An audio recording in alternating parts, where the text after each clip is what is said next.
But I'm curious, in some of the other markets that you've mentioned, rent control has been implemented pretty recently.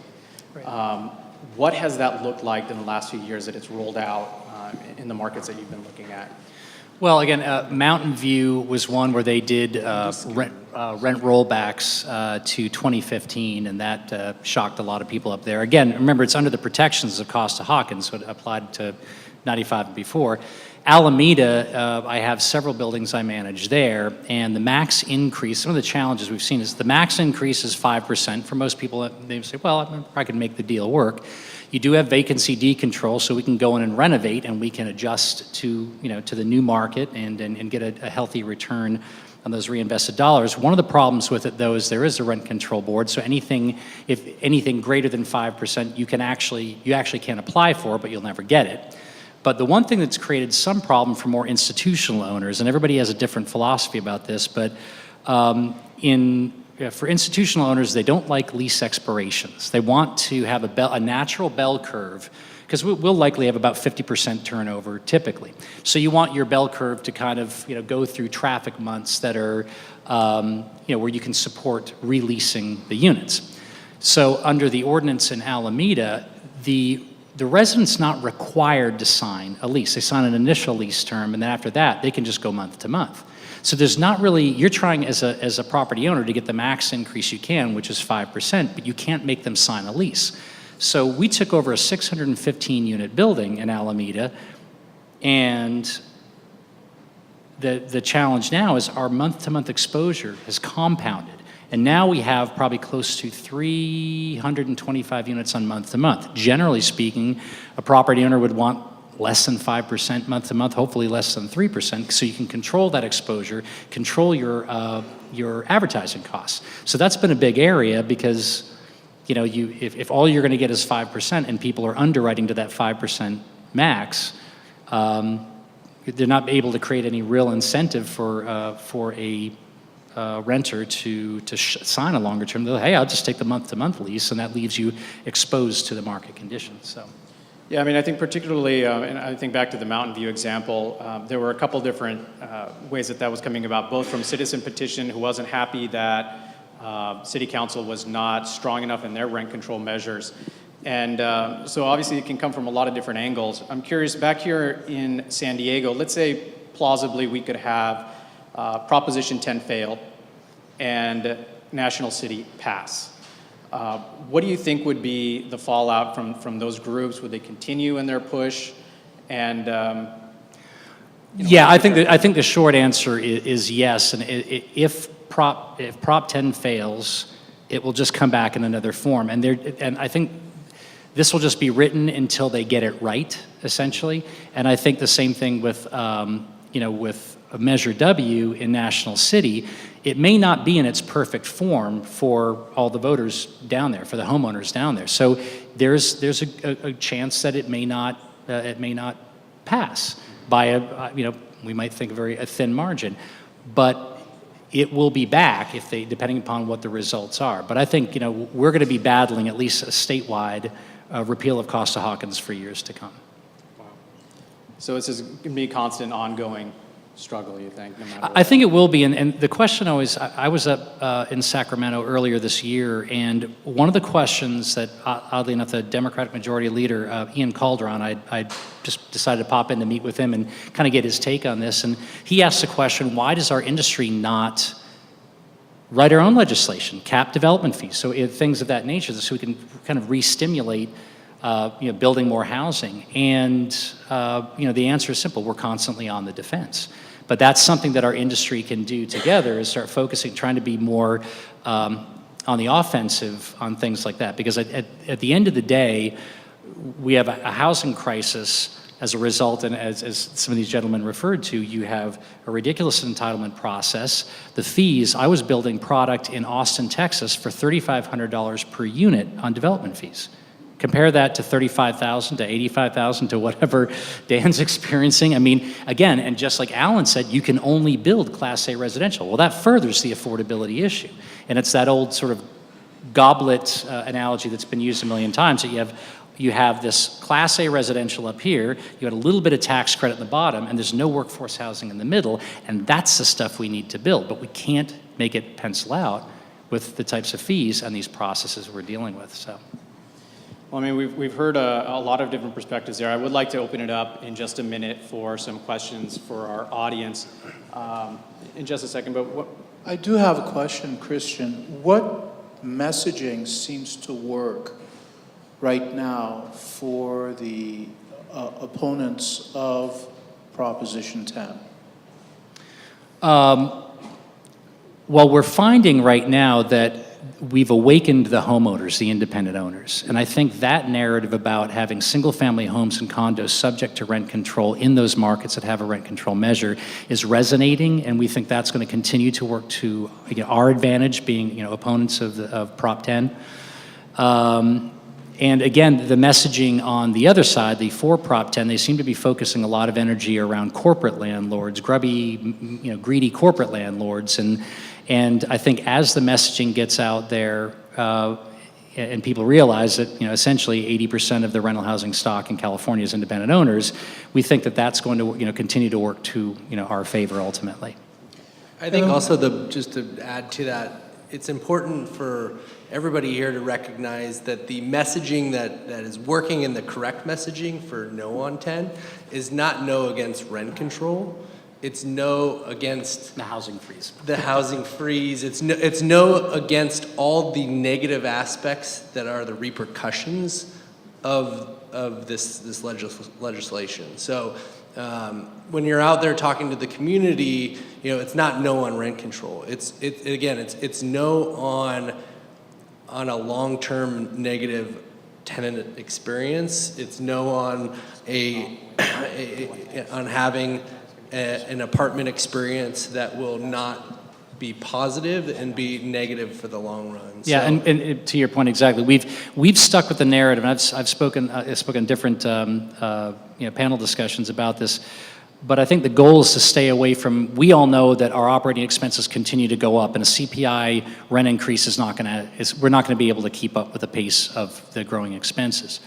But I think the narrative has to stay around that repealing Costa-Hawkins will stop reinvestment in the community, and that it will not, and under any circumstances, create more housing or create a single unit of affordable housing, and that we need to continue to build high-rise, mid-rise, garden-style apartment, granny flat, an addition on your home, and as Alan Pentecost says, a doghouse. Whatever we can build, so every chance we get, that has to be the narrative, because it won't resonate. We say, well, we'll just stop maintaining our buildings. That's not going to go anywhere, and that dialogue does not help our cause. But talking about you will freeze housing and you will have product age in place and communities get worse.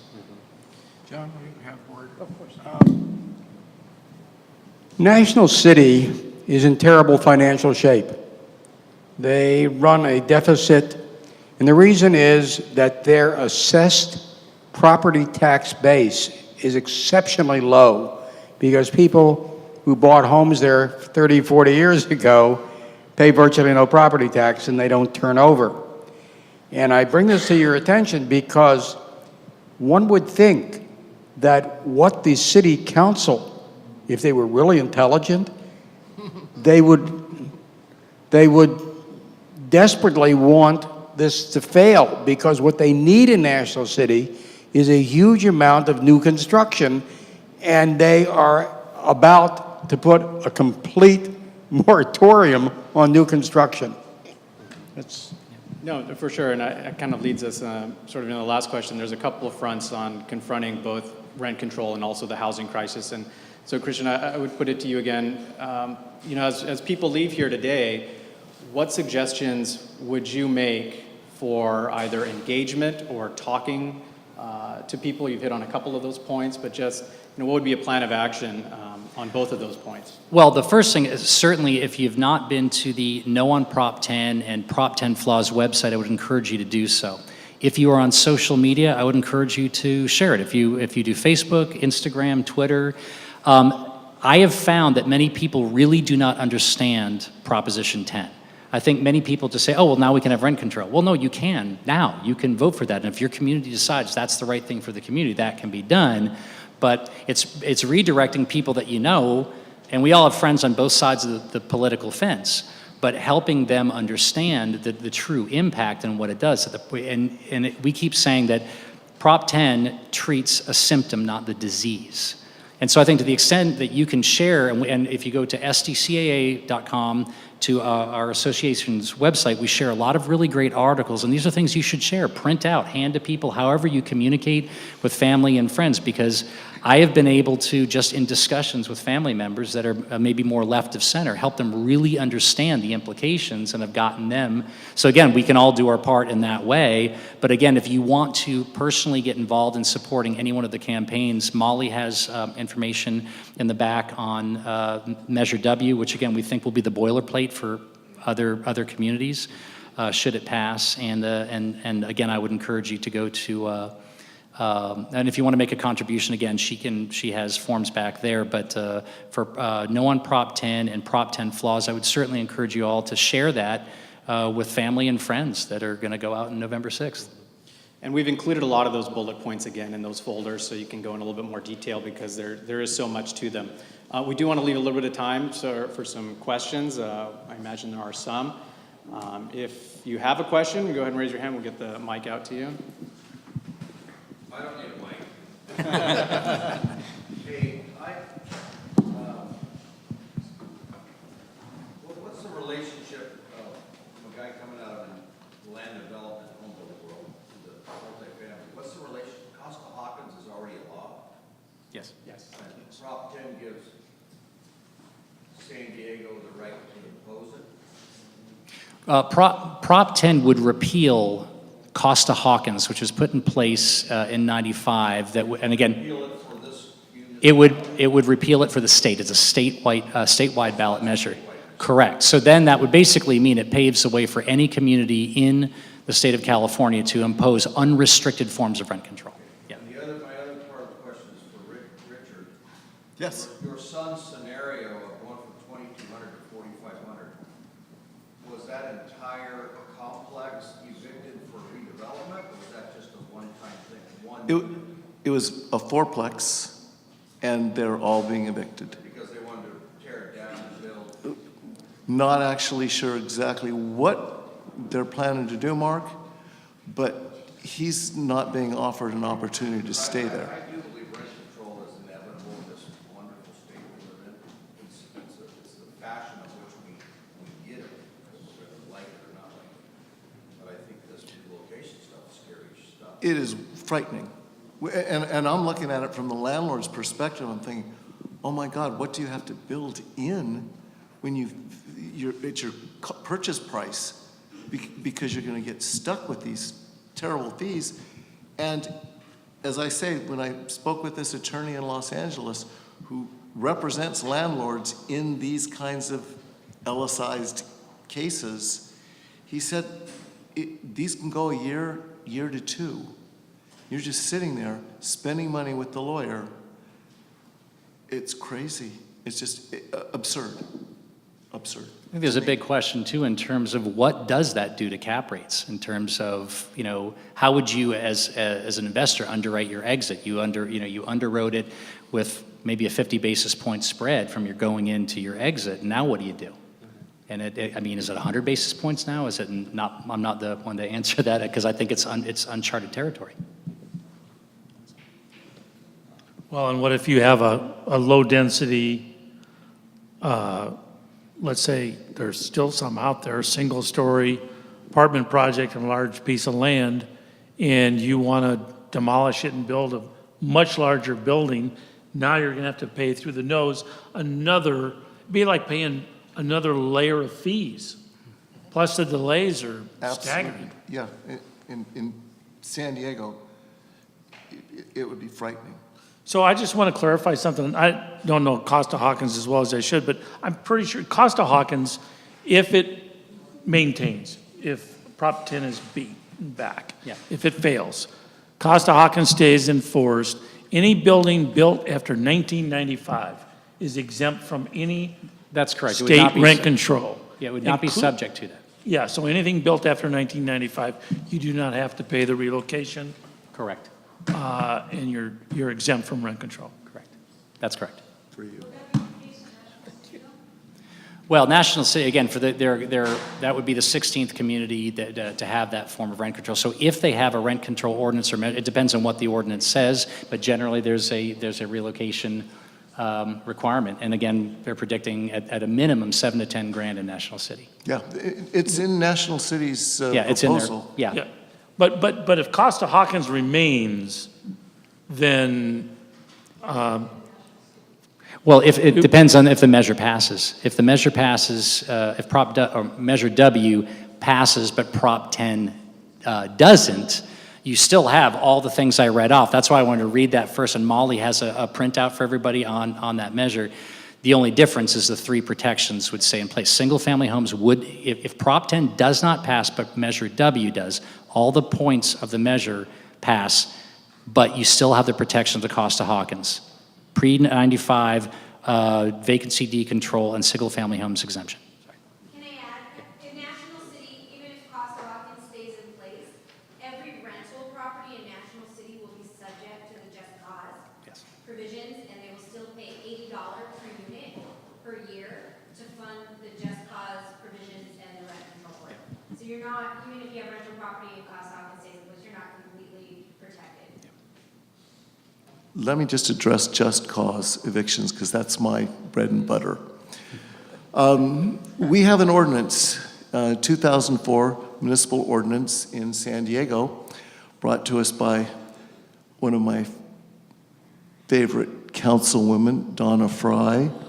Apparently, her husband, Skip, a surfboard maker, Fry Surfboards, apparently the surfboard banged her on the head once too many times.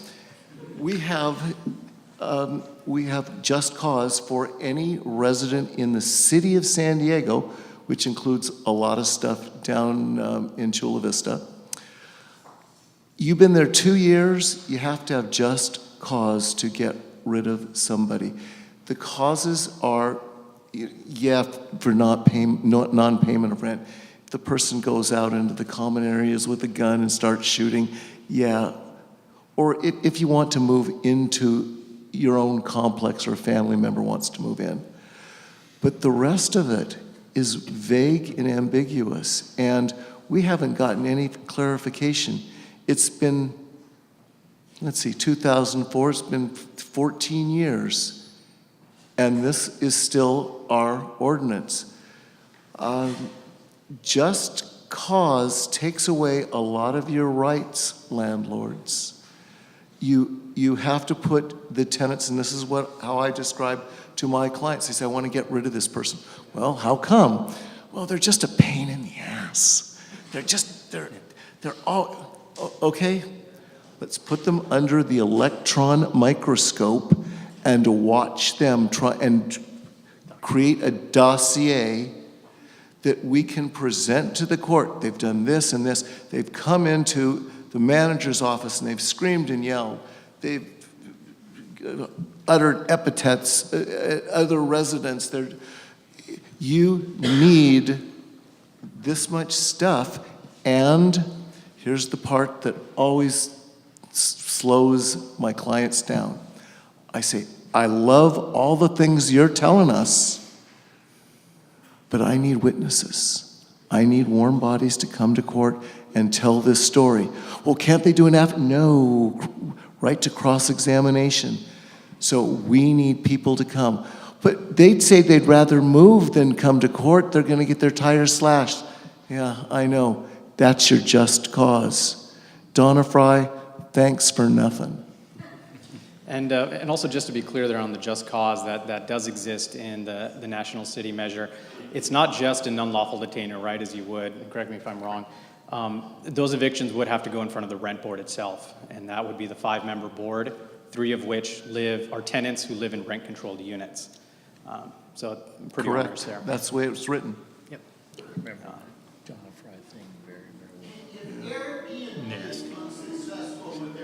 To roll back the city council's proclamation on short-term rentals, will restoring those those short-term rentals to regular rental situation, will that have an appreciable impact on the rental situation in San Diego? Are those units so special, so upscale, that it really will have no real impact on rentals in San Diego? We did the study for Expedia about 6 months ago, and it turns out that about 92% of all the short-term rentals are in 3 zip codes. So most of the folks in this county really don't give a damn about short-term rentals.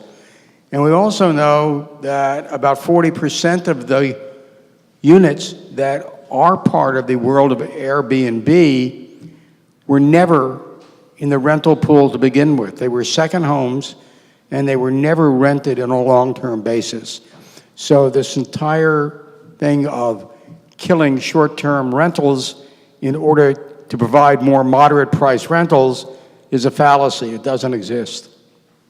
So the owners will just sell them if they're single-family residences. They're not going to make them into rentals, they'll just sell them. Yeah. There's a question in the back there. Short question. House Hawkins gets repealed, do you expect the legislature to step in and replace it? And National City passes and there, do you expect there to be a legal challenge? Well, I expect a huge legal challenge. It's an unfair taking of real property, from my perspective. So legal challenge, oh yeah. It's going to get tied up for a year, year and a half in courts. It's going to go back and they're going to modify it, I would suspect. But, oh no, this isn't, it's not going to become law immediately. There's going to be a lawsuit filed the second that the polls close. But it's my understanding the legislation includes that those lawsuits are to be paid by the taxpayer in the state of California. Right, yeah, certainly that, and I think, correct me if I'm wrong, on the Proposition 10, the Costa-Hawkins repeal, part of that would be that if owners and landlords were to challenge that the state of California would pick up the legal costs of defending that law, because obviously the people who are putting it forward don't want to pay. They want to get that passed and then move on. That's correct. Sean, I would go a little differently on Costa-Hawkins, what the legislature would do. The legislature's standpoint in the last few years on housing issues is to just be hands-off. What they're trying to do more than anything is just keep status quo. If I can lock somebody into a place, a resident in a housing facility, and not have anybody move, it's like sort of like dinosaurs. If you don't move, they don't see you. That's kind of the opposite. So I don't know if the legislature will step in or not. That's an iffy thing. Yeah. I don't know. I don't think it would. But National City, the other part of the question about National City, the legal challenge, we're already deep into lawsuit investigation on this. I can tell you that the ordinance in National City, the proposed legislation, was originally proposed in Alameda, we know that, and it's gone through numerous legal challenges already.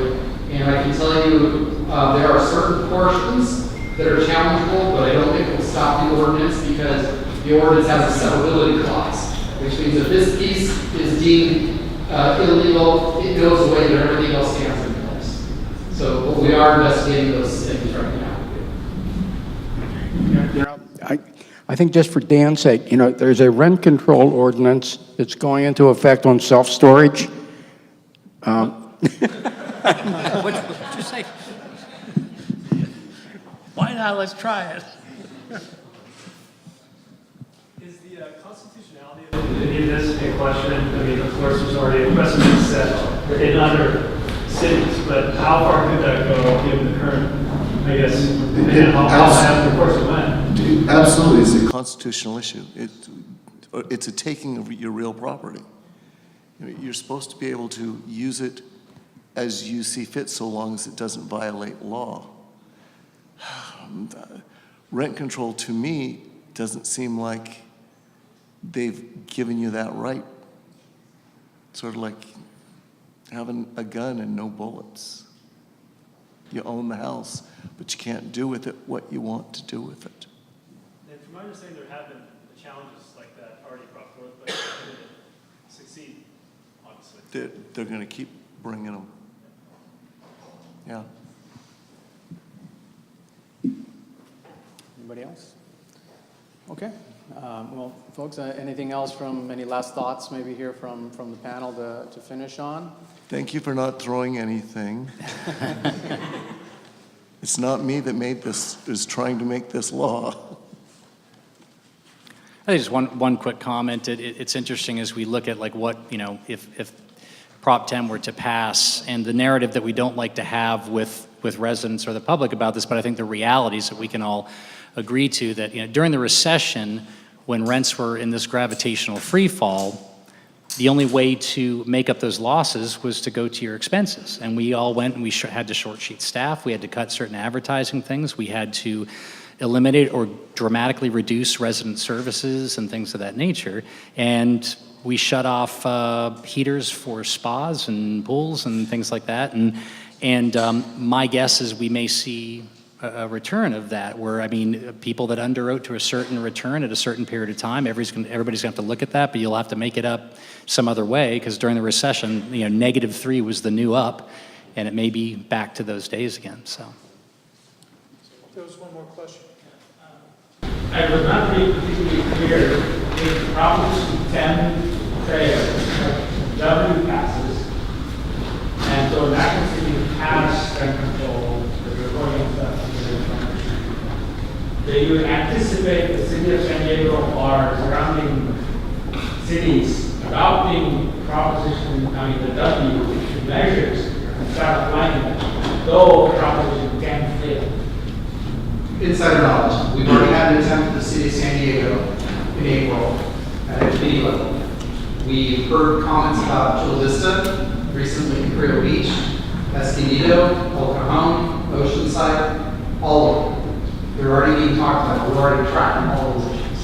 So it's out there. The proponents themselves have said, and this is in UT, that they see this as the first step in getting rent control in other areas in San Diego County. So they're using National City, who ironically has the lowest rents in the county, as their first domino, essentially.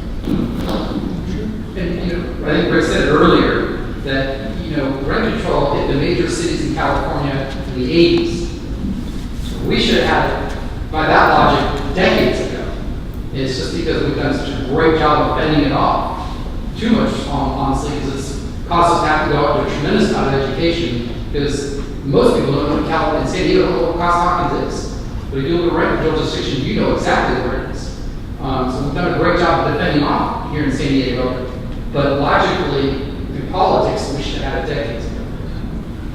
So you're saying, in other words, it's coming? It's coming. Unless something major big happens that creates a big shift in the way people are thinking, and give me California, it could be a different shit.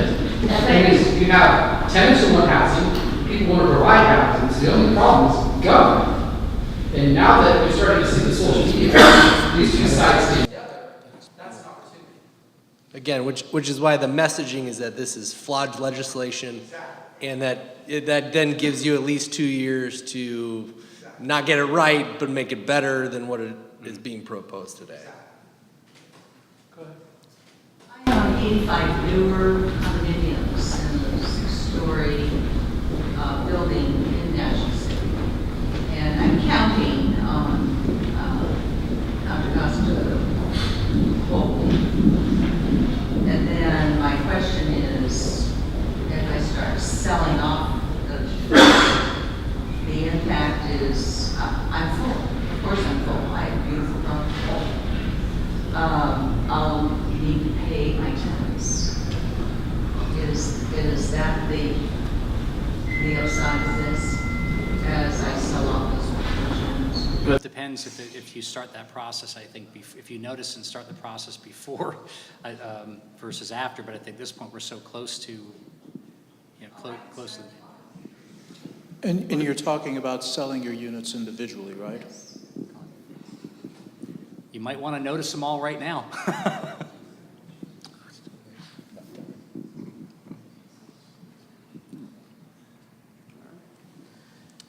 Okay, well, if there's no other questions, again, we'd just like to thank you all for coming. I hope you found it informational.